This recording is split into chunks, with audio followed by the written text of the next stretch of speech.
Welcome to the Financial Planning for Canadian Business Owners podcast. You will hear about industry insights with award-winning financial planner and entrepreneur Jason Pereira. Through the interviews with different experts with their stories and advice, you will learn how you can navigate the challenges of being an entrepreneur, plan for success, and make the most of your business and life. And now, your host, Jason Pereira. Hello and welcome. Today on the show, I have Jennifer Couldrey of the Upside Foundation. The Upside Foundation helps organizations incorporate charitable giving into their ethos from an early stage. What they do essentially is they organize gifts of equity to their foundation so that on the event of an exit, that money will go to a charitable organization. And with that, here's my interview with Jennifer. Hello, Jennifer. Hi, Jason. How are you? Good. Thanks for taking the time today. Oh, my pleasure. This is one of my favorite topics. So very happy to chat with you about this today. You know, it should be that what everybody does should be their favorite topic. I mean, hopefully we should all be so passionate about what it is we do. So Jennifer Couldrey of the Upside Foundation, tell us about the Upside Foundation of Canada, or Upside Foundation for short. Yeah. So the Upside Foundation is a charity that works with early stage high growth companies who want to give back and embed social responsibility into the DNA of their company by enabling them to donate equity in their company for charity. So the way that it works is that when you're at an early stage, which could be you're just getting your company started, there's just one or two of you, or it could be that you've raised $100 million, but you plan to be $1 billion company one day, they will give us either stock options or personal proceeds in their company. And then the idea is that when you sell your company or go public one day, all the proceeds from the options you've given us are then donated to the charity of your choice. So it's a way of embedding this charitable impact into your business from day one. Excellent. So we're going to come back into how those conversations get started and how this all works. But before we get started, tell me about your history and the history of the foundation, how this came to be. Yeah. So personally, I always felt it was important that business gives back and business has a broader role in contributing to society. And that's sort of taken multiple iterations throughout my career. Originally, I thought I wanted to go into international development. So I spent a lot of time in Africa, working with some small social enterprises there, decided that the international development route was not for me. So went into a more traditional corporate consulting environment after I graduated from business school. So I worked at Deloitte for about 5 years, helping companies align around their goals and get really clear on what success looked like. And then from there, I shifted. I wanted to have more of an impact focus in my career. So started working in corporate social responsibility consulting, helping companies to measure and benchmark their giving programs, and then landed at the Upside Foundation. So Upside was started about 8 years ago by a team of venture capitalists and consultants who wanted to make it easier for Canadian tech companies to give back. So they looked at a few models around the world and built Upside based off of some of the best practices we've seen in other places, such as the US and Israel. So they started this 8 years ago, ran it entirely volunteer-based as they got the legal infrastructure and the accounting infrastructure in place, got the first 50 companies on board, and then hired me to run the organization 4.5 years ago. All right. So basically, tell us about the model. So in a nutshell, how do you source these deals? Where do these things come from? What does the structure look like? Start to finish a company. How does the company find you? How do you find them? And how does this progress? Yeah, so since we've been around for 8 years, we've worked really hard to embed ourselves in the Canadian tech ecosystem. So, we used to go to a ton of events. I used to go to, 4 or 5 events a week, whether it be sort of events at incubators and accelerators or events that VCs were hosting or the sort of broader industry events like a Tech TO. So we've met a lot of people that way. Because of who is on our board and who our founders are, we had a lot of really great connections with the VC community. So we had a lot of great relationships there from an early stage. So that was sort of early days. It's mostly... Sorry, hold on. I got to stop for a sec. But how many of these VCs are telling people to give away equity? That's what I'm curious about. That is a great question, Jason. Yeah. So I think it's a very complex relationship between a VC and a founder that they've invested in, right? So VCs have already taken a fair share of their equity. So some VCs are more vocal than others, but many have said, we've already taken some of our equity. We can't exactly ask them to give up more. But what the VCs that are supportive do say is, we are happy to support you, because often if you're going to issue options, you need board support. The VCs often sit on your board. So they will say to their companies, if this is something that you would like to do, we are very supportive of it. We will rally the board together to get them to support this. So they are very supportive, but they are cautious of the message coming from a VC that you should give away more of your equity. Yeah. It's like, we just bent you over backwards on a valuation to get as much of this as we could possibly get. But now we're telling you that you should also give some away for nothing. It's an interesting dichotomy there. Yeah. So, I mean, in general, it seems pretty straightforward, right? I mean, you're committing to it early, which is both simultaneously cheap and expensive at the same time, right? I mean, you're giving away shares that are worth maybe very early on next to, very little or hypothetical value. And then down the road, depending on your degree of success, it could be a very costly give. So what's the motivation in general? So let's talk about the founder's motivation that you've spoken to.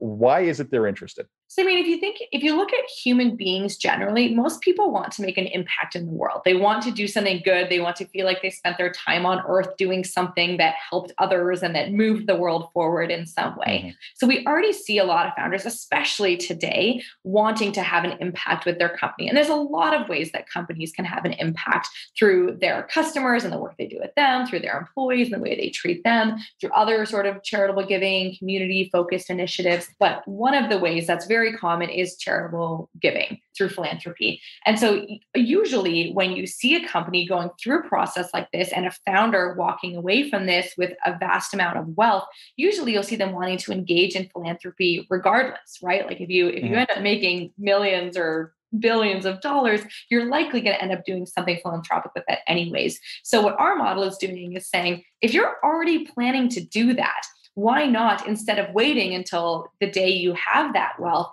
to commit to it today? Because we believe there's actually a lot of value in committing to something like this up front, because then it's not about saying, oh, that's so nice that that founder so generously gave it away. It's about, this is the values that this company embodies, and that everyone who works there, everyone who buys from them, knows that they are supporting a company that is giving back to the community, and every bit of value this company has is increasing the value of what is actually going to go back to the community. So it just creates this whole nother level of commitment and values alignment with all of your stakeholders. I mean, and this is a long game, right? Because I mean, the reality is that the foundation is not going to see any money from this until either A, the company gets to a point where they're large enough to actually start spitting out dividends, if that's where they're going to go, or more likely, especially the goal of every tech company or every startup is the exit event right now. So that could be a while off. So you're talking the better part of a decade in most cases before you start seeing those. And I'd say if they end up going the public route, even longer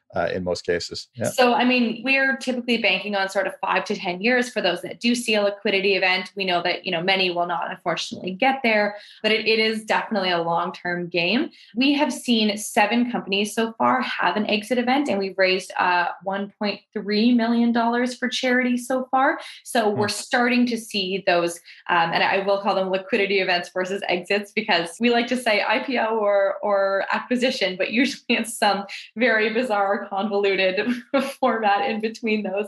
So we are seeing them happening, but it is few and far between. And we expect those to sort of ramp up in volume and in frequency and in amount as time goes on and as more and more of our companies get more and more mature. But yes, it certainly is a long-term game that requires a lot of patience.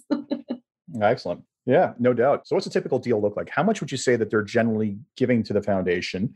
And is that dependent upon level of growth? Are you seeing any kind of variables that determine just how much of the company they're giving up? Yeah. So typically the guidance we give to companies is to say about 1% of the company. Obviously, that's a lot easier for an early stage company to do than a later stage company to do. But there are examples globally of companies giving away 1% of the company even right before an IPO. Or there's some interesting models coming out of the States where people will pledge to donate 1% over a 10-year period. So they'll donate 0.1% right before the IPO and then pledge another 0.1% every year after that IPO. So it's really interesting to see the models people come up with.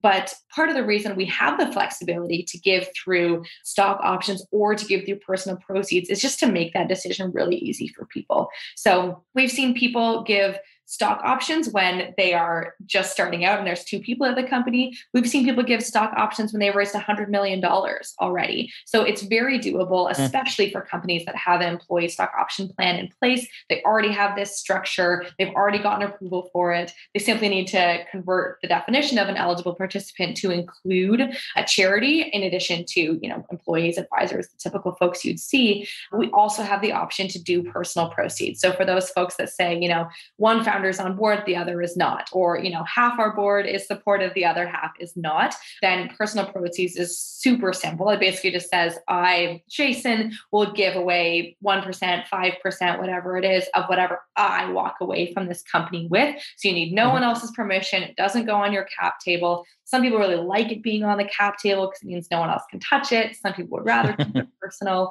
So it's super flexible to whatever works for you. Excellent. So talk to me about the charitable aspect of this then. So the money's there. Let's say the exit event happens.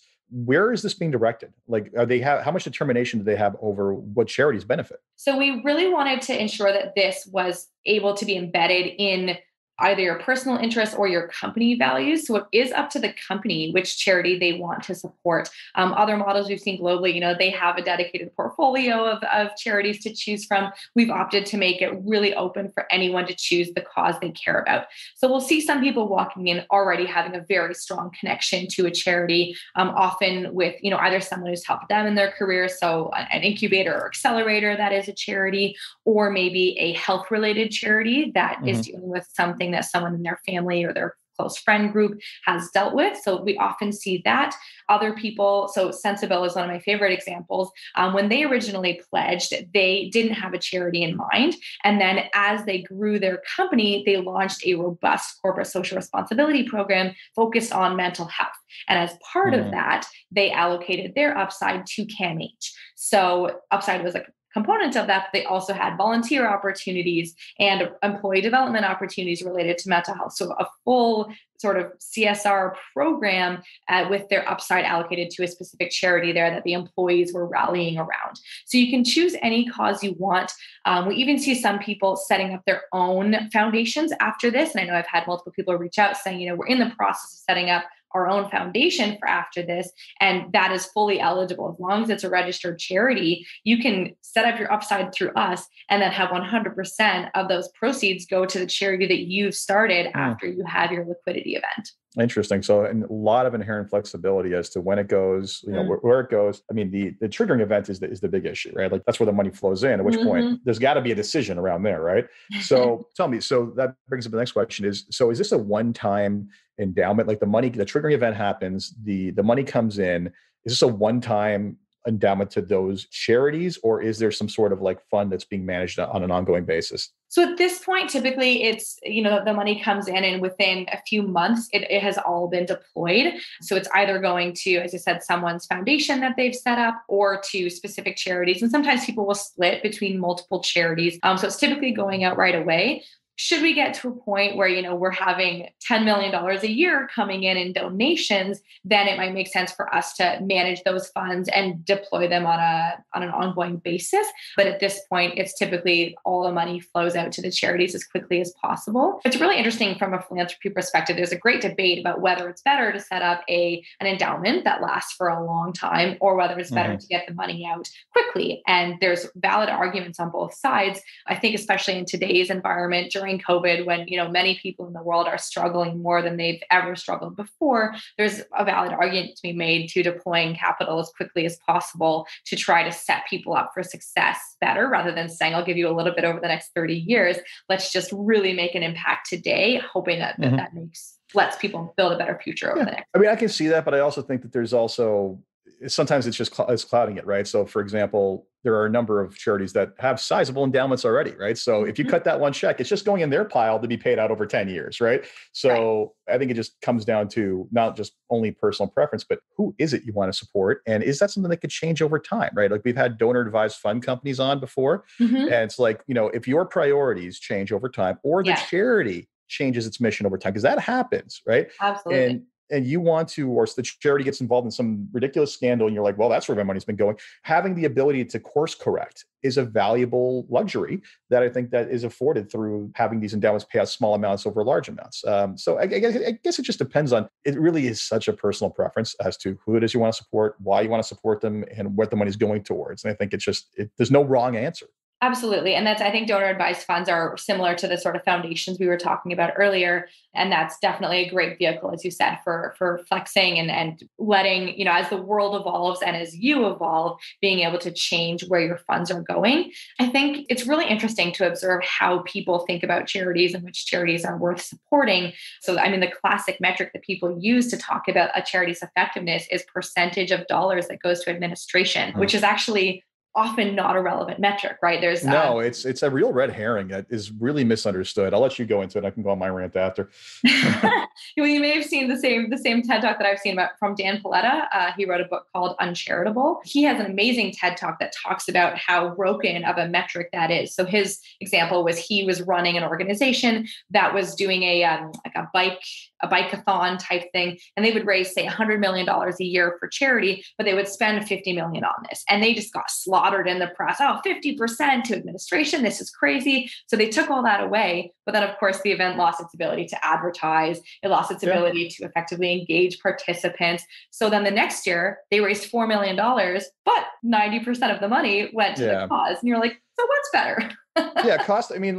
Let's be real. There's a cost of acquisition and administration of these things, right? And the examples I'll use is there's a difference between giving money to a local hospital and a charitable, whatever charitable endeavor you're doing, and the amount of money it takes to raise that versus your define administration, right? If you're working on like African development work and you have to build a runway for a plane to fly food in, is that what category does that go under? Because that's not direct food being given to the people, right? So it's such a broken metric. And so much is, I really wonder to whose benefit, who's the people, what convoluted view or whose self-serving benefit has this gone towards to basically say, well, you shouldn't give it to them because look how much they waste, but we're running at a 5% efficiency rate, cost rate. Wait a sec, did you just burn? I would love to know the history. I would love to know where this came from. It's so misguided. Well, and what's been really interesting this summer in particular, so with the Black Lives Matter movement and anti-racism movements that have touched many industries, it has also touched philanthropy and has brought up some really interesting conversations in this space around who gets funded. There's some stats coming out, and a lot of this is American, but I think similar statistics would apply in Canada, that when people think about charity, they usually think about helping the poor, for example. That's a very common way people think about this. But if you actually look at where charitable dollars go, 90% of charitable dollars are going to help elite institutions. So universities, hospitals that are not actually helping the poor in any way. And even when you look at, so say you want to support grassroots organizations, most of the money that goes to them is actually given to a more credible, larger, more established foundation that has better governance, who then doles out, little bits to these grassroots organizations led by people of color. So philanthropy is having a real reckoning right now, looking at how dollars are allocated. Yeah, I'm not sure if you ever saw or heard about Malcolm Gladwell's meltdown on Twitter about the largest endowment ever given to Harvard. And he's like, oh yeah, great. Congratulations. You made it so that more rich kids can go to a rich kid school. Oh my God, let's just martyr you. And then Harvard then turned around and accepted something like $10 million in government aid during this, while their endowment of millions and millions of dollars sits there. And then, there was, he actually on his podcast, which by the way, if people don't listen to that, is utterly fantastic, Revisionist History. There was one where he kind of entrapped the head, I think it was Stanford or something like that, and said okay, let's just imagine, he basically made the case for how unbelievably well-funded they were. He said, okay, let's just imagine someone gives you $1 billion. What would you do then? Do you think you can make good use of that? You think it would be better given to this organization who helps all these, and you know what? You give a guy's job is to basically spend money on his university. He's going to find a way to spend money on his university. So he's like, well, if I'm spitballing, this is how I would do it. It's just and he's just you can just picture him face palming himself in the entire thing, saying you're missing the goddamn point. You have enough. And I've heard of this problem. I know this problem quite well. I'll profile the Toronto hospitals, for instance, right? Princess Margaret owns the lottery world, man. Like owns the lottery. I've got my ticket too, right? And hey, those houses, Jason. hey, and it's just like, it's going to Princess Margaret, and people are like, wait a minute, this isn't a charitable donation. No, it's a lottery, right? You don't get to deduct your lottery tickets, right? Yeah. And then and I've done work with sick kids because besides personal stories I have with that place, like, how do I ever say no to sick children, right? Like, but they do amazing work. They do amazing work. And I don't want to discredit that work, but for every, the bright, shiny object of, I'm going to give money to them because they're awesome. How many other countless charities like just struggle that have, it's like anything else. It's the 80-20 rule, right? 80% of the funding goes to 20% of causes, but that doesn't actually in Canada, it's worse. In Canada, it's actually over 80% of the funding goes to 1% of the charity. Oh my God. This is where umbrella organizations that dole it out are valuable because they can pool resources on marketing. But that's okay. Deep breath. That's unfortunate. Okay. So let's get away from the depressing side of charity and get back to the good side and what it is you guys do. So, I mean, for essentially what you guys are is that you are a platform that markets philanthropy to businesses at an early stage of life to help them embed that into their culture and long-term thinking. And essentially you're passed through, right? So if anything, that money is then being flown through. So I'd say first off, well done. I think it's smart. You're basically doing something good. And it's not like you're building this giant endowment yourselves that you are managing and making all this money off of. You're basically just you're a total flow through. So I don't think anyone can ever question your motives on that. So I love that. So talk to me about the exits, the positive experiences that your partners have had in this. So what's the feedback you're getting from the companies that have participated both before an exit event and after an exit event? So one of the things that makes Upside Foundation really valuable for people to be a part of is the community. So we have a Slack community. We host regular events for our members. During COVID, at the beginning, we were hosting weekly events where every entrepreneur was saying, what am I supposed to do right now? We don't know what to do. We were hosting regular events for them to get together and connect with each other and learn from experts. So there is a really great community. And we've actually seen huge spike in demand for topics around social impact. So we've hosted a number of workshops over the last few months on anti-racism and how our members are building anti-racism concepts into their businesses, both from an HR perspective as well as a product perspective and a community perspective. So we host a lot of those types of things. So a lot of the feedback we get is around how powerful people find it to find this space where they can connect with people who share their values and learn from each other about how they go about building a business that is both very financially successful and aligns with their ethics and morals and values. In terms of the exits, we hear from people that they say, this is one of the most meaningful and best parts of selling my business, that I felt so good to know that not only was I benefiting from this and my employees and my investors, but that we were actually giving a very meaningful donation to a charity. And they'll often say, if I had just received all this money, I probably wouldn't have written a check of this size at this point in time. But because it was already committed, there was no question about that. Good on them for being honest. I mean, and you know what? There's an entire psychology behind this. And a perfect example is something in the finance industry called the annuity paradox or annuity puzzle. It's, there's these wonderful products called annuities that insure you for longevity. And it's puzzling why people don't buy them more. And I'm like, there's absolutely no puzzle whatsoever. It's called the endowment effect. When you have something, it's hard to give it up, right? And the bigger that number is, the harder it is to cut that check.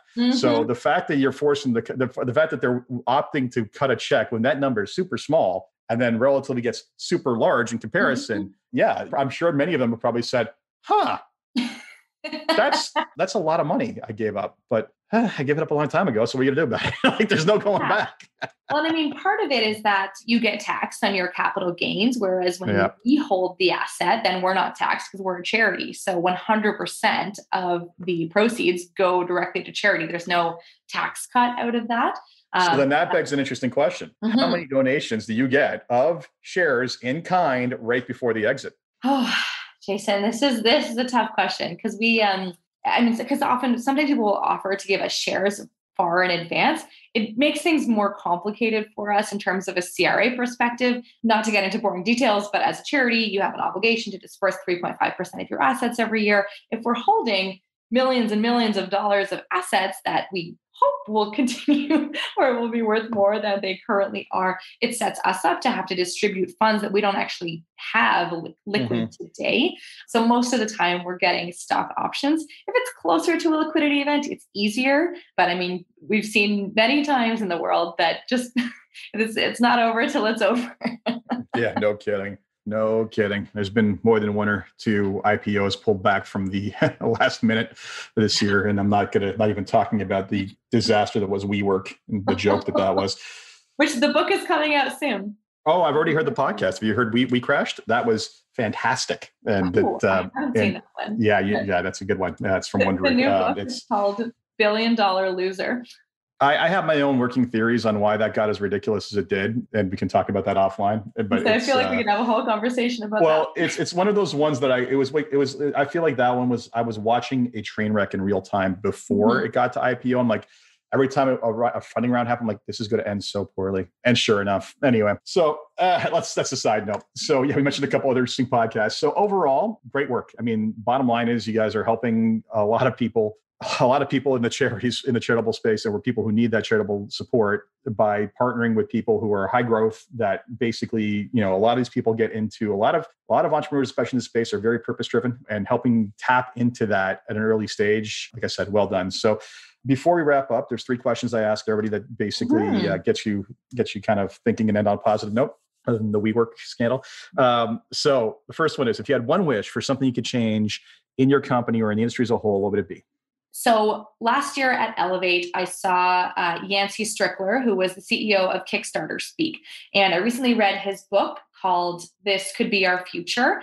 And his main topic of conversation is about how financial maximization has become the default position for all of our decision-making in society.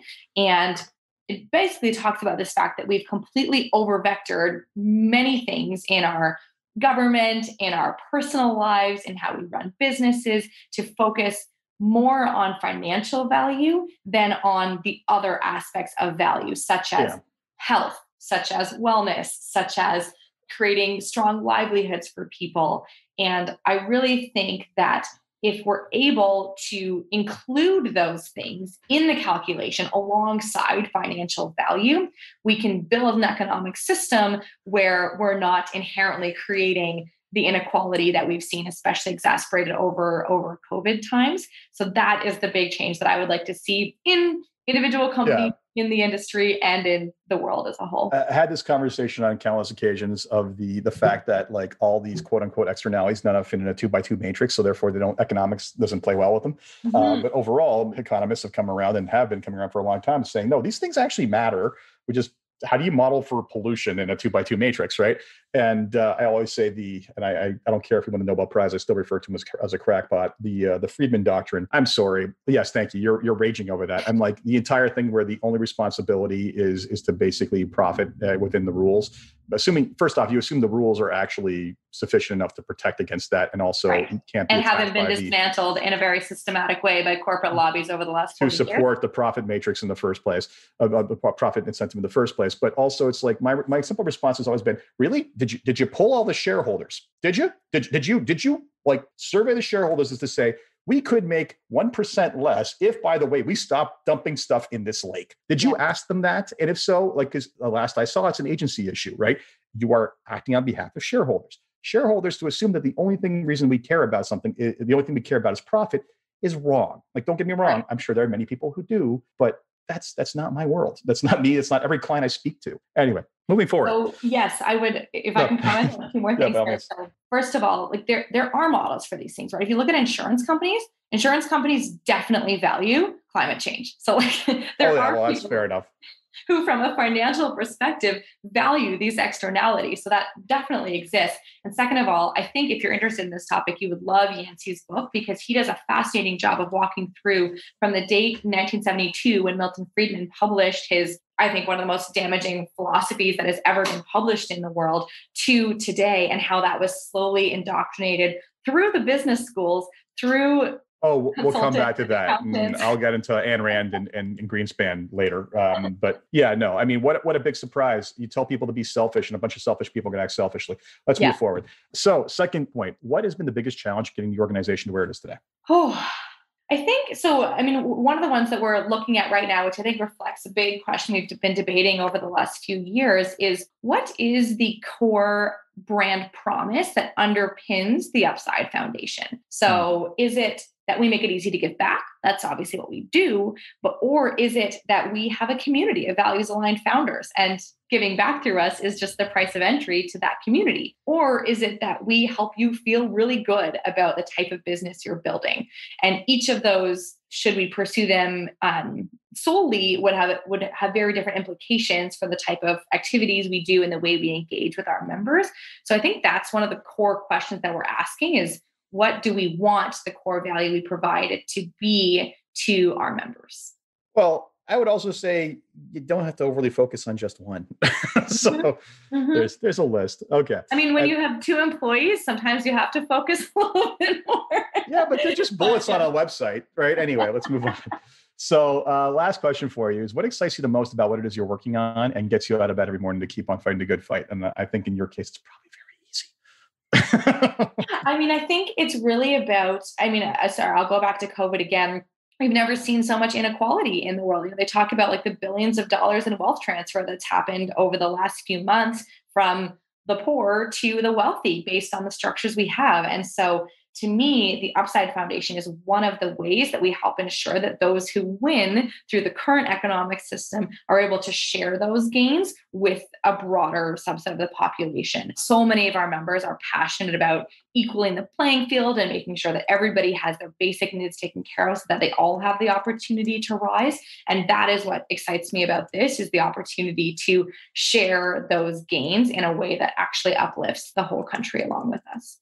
Excellent. And anyway, I want to thank you on 2 fronts. One, for taking the time to actually speak to me about this. I very much appreciate it. And secondly, for just doing this in general. This is a fantastic cause. Thank you so much, Jason. It's a pleasure to get to work with so many founders who have such great values and want to build such great businesses. And we hope we can help them be successful and make a huge impact for Canada. Fantastic. Well, thank you. Take care. Take care, Jason. So I hope you enjoyed that conversation with Jennifer Couldrey of the Upside Foundation. And if you are speaking with, or if you are an early stage company that's interested, I highly suggest you reach out to them. As always, if you enjoyed this podcast, please leave a review on iTunes, Stitcher, wherever you visit your podcasts. Until next time, take care. This podcast was brought to you by Woodgate Financial, an award-winning financial planning firm catering to high net worth individuals, business owners, and their families. To learn more, go to woodgate.com. You can subscribe to this podcast on Apple Podcast, Stitcher, Google Play, and Spotify, or find more episodes at jasonpereira.ca. You can even ask Siri, Alexa, or Google Home to subscribe for you.